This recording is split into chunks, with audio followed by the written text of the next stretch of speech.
How to export Google Slides to PowerPoint. Hey everyone, welcome back to the channel. If you are new here, don't forget to hit the subscribe button and turn on the notification bell to not miss any updates.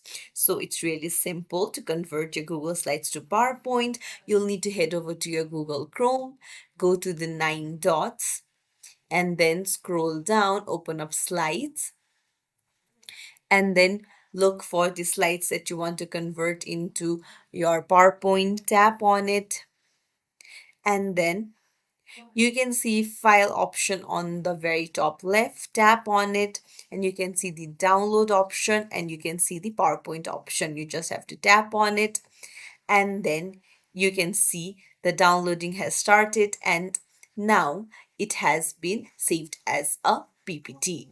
So that's it. If you found this tutorial helpful, don't forget to like and subscribe to our channel for more tips and tricks.